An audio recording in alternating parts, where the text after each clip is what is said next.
Hi there, with Sherry Hardy of Sherry's Cake Shop in Pensacola. What do we got going on today, Sherry? We're going to make a king cake. All right. And so we have the very basics here. Why don't you go ahead and start to explain what we have here, the primary ingredients, and what folks need to know to make this at home. Okay. Pretty well, they need to plan on 2 days. You know, it takes like 2 days to make it. You can make it in 1 day, but 2 days would be better. But you're going to start off with your milk and butter and sugar. You're going to boil it, and then you're going to add it to your mixer. But meanwhile, you want to go ahead and put your yeast that's mixed with sugar and flour where it can rise a little for about 5 minutes. And then you have your egg yolks set aside that's going to add to your mixture. So what we did, we boiled our milk and butter and sugar. So this all right here is just... And we went ahead and put it in the bowl. And then we're going to add the yeast mixture to that, right. And then go ahead and add it in the bowl.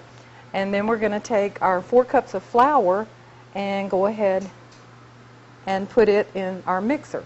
And then we're going to take it over to the mixer and turn the mixer on with the dough hook, and it'll beat for about 5 minutes. So folks definitely need 2 days to do this. This is not something you can do in a 2-hour afternoon right before your Mardi Gras shindig. You need a couple of days to do it right. Couple of days. Okay. And we're going to go ahead and put it on the mixer. We turn the mixer on for about 5 minutes, and that's going to make the mixture form into a dough, and then we'll be ready to take it out and wrap it in saran wrap and put it in the refrigerator overnight.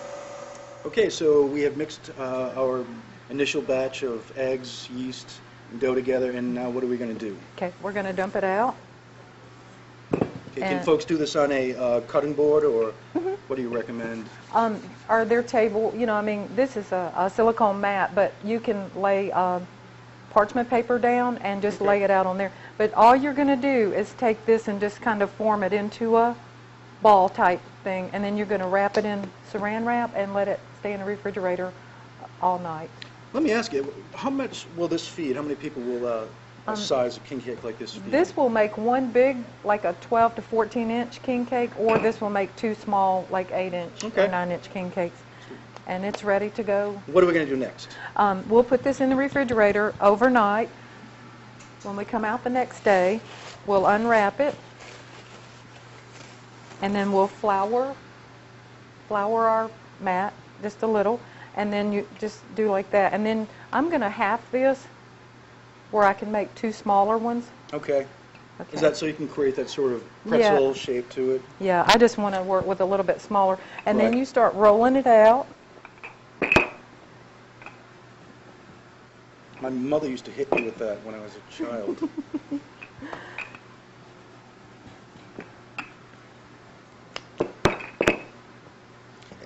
Is there any secrets to this? A lot of people end up messing up pizzas and things like this with dough. What's the secret to rolling out the dough? With the dough now, the dough's a little cool, and it needs to be just a little bit warmer. That's why it's harder to roll it out. But if it was a little bit warmer, I would be okay.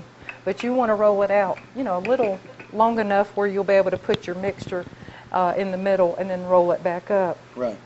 So you don't throw it up like the pizza guys do and just... Nah, this one don't Can you do that anyway? Or? I don't know. Okay. So once they have it rolled out, what's the next step to... Okay, we're going to take we're